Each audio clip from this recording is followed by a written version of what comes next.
바울 일행이 회당에서 하나님의 말씀을 전하고 그리고 그들이 나갈 때 사람들이 청하여서 회당장이 대표로 청한 것이 아니라 그 말씀을 들었던 모든 사람들이 청하여서 다음 안식일에도 이 말씀을 하라, 이런 복된 역사가 일이 발생하게 됩니다.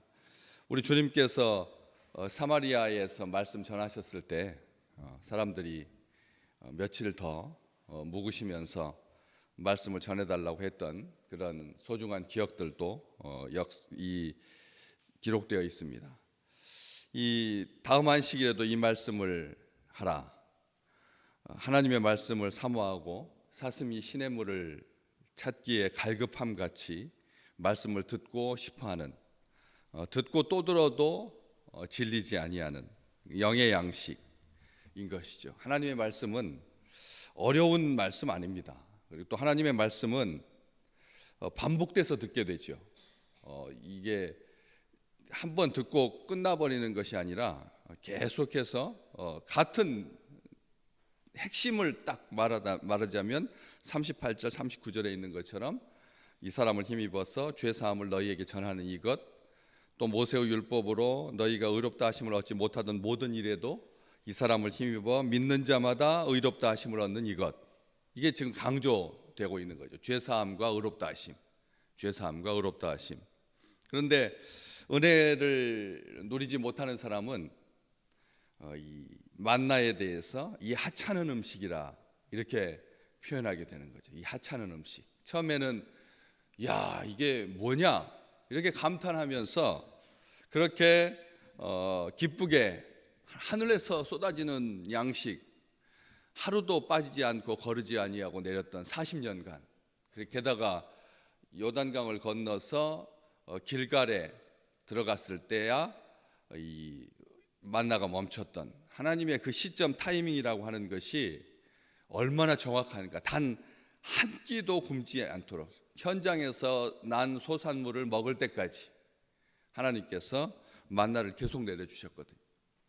그럴 때 수고하지도 아니하고 길쌈도 하지 아니하고, 그럼에도 불구하고 하나님께서 그렇게 온전하게 그들을 먹이고 입히셨을 때, 은혜 받았을 때는 그게 좋았는데 원망과 불평이 눈을 가렸을 때는 그 귀한 음식을 하찮은 음식이다라고 말하여서 하나님을 상처 입게 만든 거죠. 하나님을 상처 입게 만들었다는 겁니다. 다른 것 때문에 우리가 상처 잘 안 입습니다. 그런데 그 말 한마디 때문에 그 온갖 열정을 다 쏟아서 그렇게 집중했던 하나님의 그 마음을 아주 낙심하게 만드는 하찮은 음식이다, 이렇게 했던 것을 기억합니다. 항상 하나님의 은혜 아래, 은혜 가운데 계시기를 주의 이름으로 축복합니다.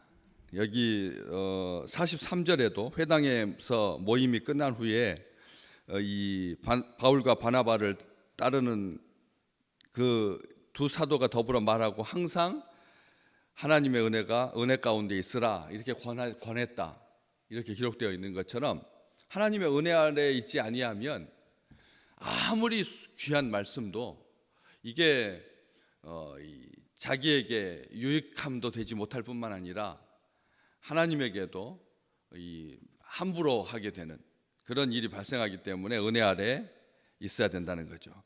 이 말씀 같은, 오늘 그 말씀 보시면 다음 안식일에도 이 말씀을 하라. 다시 말하면 새롭게 어떤 것을 전해달라, 지금 고국의 상황은 지금 어떤가, 예루살렘은 분위기가 어떤가, 이런 거, 당시 이 바울이 가지고 있었던 그 손기술, 장막을 어떻게 만들어야지 손에 물집이 안 잡히고, 그리고 또 사람들한테 시선을 확 끌어서 주기적으로 교체할 수 있도록 그렇게 그런 비즈니스 마인드, 비즈니스 기법, 이런 새로운 정보라든지 아니면 세상의 물정에 대해서, 생소한 것에 대해서, 낯선 것에 대해서, 처음 듣는 것에 대해서 신기한 것에 대해서 듣고 싶어 하지 아니하고 이 말씀을 다음 주에도 하라. 여러분 한 번이라도 그런 느낌이 드신 적 있습니까? 오늘 은혜 받았을 때 야, 저 말씀 한 번 더 들었으면 좋겠다 라든지 아니면 조금 더 길게 하시지 라든지요. 조금 더 길게 하시든지 아니면 한 번 더 해주시라든지 베드로와 야고보와 요한처럼 초막셋을 짚고 우리가 여기 있었으면 좋겠습니다. 그런 영적인 세계에 대한 그 충만한 은혜가 그런 사모함으로 표출되는 그런 기회들이 자주는 아니지만 늘 있으셨으면 하는 그런 축복을 여러분에게 합니다. 그 마음에 그런 한 번도 나는 말씀 들을 때 그냥 예배 끝났다 이렇게 끝나는 것이 아니라 저 말씀 CD에다 녹음해가지고 테이프에다 녹음해가지고 들으신 그런 기억이 있으신지요? 저는 그런 경험들을 하거든요. 해서 좋은 목사님 말씀은 테이프에다 고등학교 2학년 때부터 들었거든. 테이프에다 그렇게 녹음해가지고 녹음해서 들었었습니다. 그것도 한두 번 듣고 만 게 아니라 테이프가 이게 너덜너덜해질 때까지 그렇게 들었던 그런 은혜를 하나님께서 주셨거든. 요즘 인터넷으로 그렇게 반복돼서 들을 수 있고 유튜브에서 뭐 얼마든지 말씀을 들을 수 있지만 자기 교회에서 자기 목사님이 자기 종을 세우셔서 선포되는 그 말씀에 귀가 쫑긋하고 그리고 마음이 흡족하고 해서 같은 말씀인데 이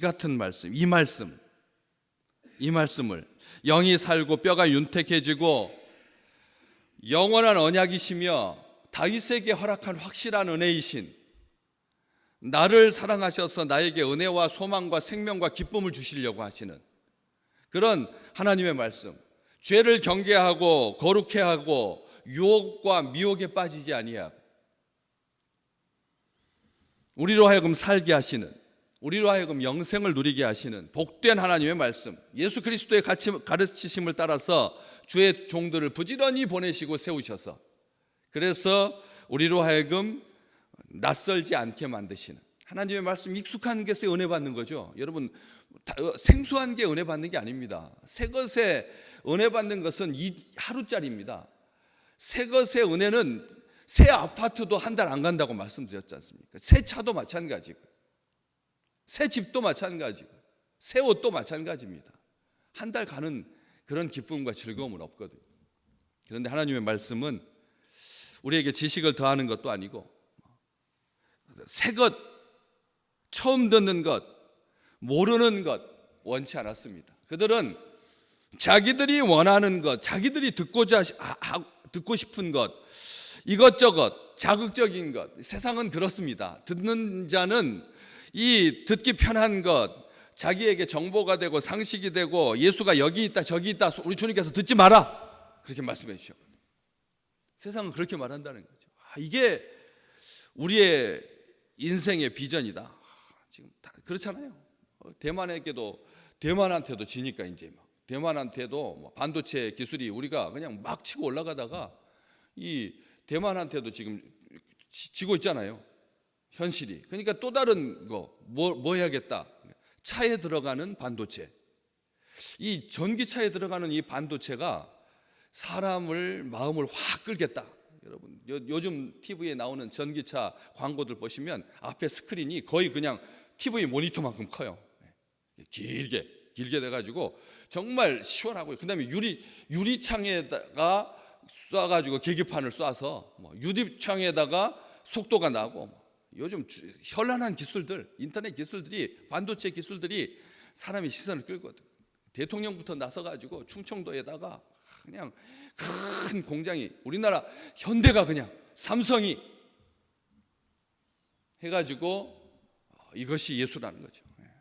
이것이 우리의 생명의 길이고 이것이 우리 민족이 나아갈 길이고 이것이 우리 후손들을 먹여 살릴 대대에 먹고 살 그런 밥거리고 먹거리다. 하늘의 양식이다. 이것저것 이렇게 말한다는 거예요. 그런데 여러분, 우리가 살면서 오늘 이 말씀대로 교회의 부흥은 말씀의 부흥에 달려 있습니다. 교회가 부흥한다라고 하는 것은 말씀이 부흥하는 거죠. 그렇죠? 말씀이 부흥하는 거예요. 말씀대로 살려고 하고, 말씀의 은혜 받고, 말씀이 힘을 주고, 말씀이 능력을 주고, 말씀이 권위를 주는 거죠. 말씀이 우리를 인도하고. 오늘 내게 주신 이 말씀 한 번 더 반복해서, 랍비들이 해왔던 말씀은 자꾸 뭐 하라고 시켰는데, 그렇잖아요? 랍비들은 뭐 해라, 안식일에는 364가지 규정을 둬가지고 절대 이렇게 규정 이상 걸어가도 안 되고, 무게 2개 이상 나가는 것 들고 가도 안 되고, 밀이삭을 따먹는 것은 괜찮은데 손으로 비벼가지고 입에다 털어 넣는 것은 일이니까 안 되고, 응급 상황이 발생해서도 그게 생명에 지장이 없으면 그냥 피를 흘리게 놔뒀다가 내일 고치면 되고, 손 마른 사람 오늘 고치면 안 되고, 조용히 불러내가지고 따로 은밀한 곳에서 고쳐주려면 그렇게 고치지, 안식일 지난 다음에 고치지. 이게 서기관과 바리새인들의 생각이었다는 것이죠. 우리 이 랍비들이 했던 그 말씀, 율법을 지키기 위해서, 여기 모세의 율법으로 너희가 의롭다 하심을 얻지 못하던 그 모든 일, 그러니까 일 중심의 그런 신앙이었다는 거죠. 일 중심의 신앙, 은혜 중심이 아니라 은혜가 넘쳐서 일하는 것은 당연히 괜찮지만, 일로 의롭다 하심을 얻기 위해서 하다 보면 은혜는 다 잊어버리게 되고, 날카롭게 되고, 지치게 되고, 고립되게 되고, 비판하게 되고, 그렇게 되거든요. 우리가 다 알지 않습니까? 그렇기 때문에 그것과는 다른 놀라운, 우리 주님께서 말씀을 선포하셨을 때 사람들이 서기관과 같지 아니하더라. 서기관과 같이 문자에 얽매여서 그렇게 살지 아니하고, 하나님께서 주신 은혜. 전에 있었던 교회에서 담임 목사님이 하셨던 말씀, 저는 지금도 기억합니다. 설교를 들으면서 돌 골라내지 말고, 두 종류의 사람이 있다는 거예요. 설교 들을 때 돌 골라내는 사람하고 금 골라내는 사람이 있다고. 말씀 들을 때 저건 사투리네, 저건 지난주에 했던 말이네, 저건 뭐네, 이렇게 돌 골라내는 사람이 있는가 하면 금을 골라내는 사람이 있다는 거죠. 우리가 평생 금 골라내는 은혜의 사람 되시기를 주의 이름으로 축복합니다. 지혜로운 자녀는 부모의 말 가운데서도 허투루 듣지 않는, 꽉 붙잡는 게 있다는 거예요. 그게 나중에 살다 보면 결국은 그 말대로 하게 되거든. 평상시에는 아무렇지도 않게 흘려들었다가도 나중에 우리의 행동을 규정하는 것은 그렇게 반복되었던, 나를 사랑하기 때문에 하셨던 말이거든요. 아시잖아요. 부모님이 자주 반복하는 것은 나를 사랑하기 때문에 반복하시는 거거든요. 그렇기 때문에 듣든지 아니 듣든지 계속 하시는 거예요.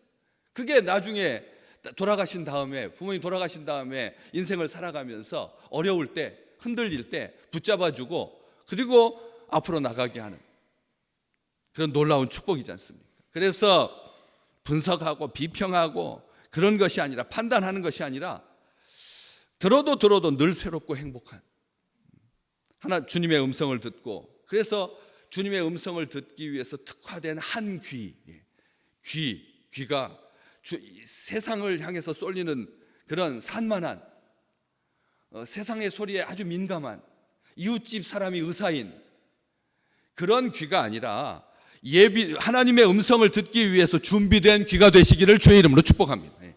우리 귀가 주님의 음성을 듣기 위해서 오직 한 목적으로 우리 주님께서 이 귀를 주셨거든요. 더 많이 들으라고, 특별히 하나님의 음성을 들으라고.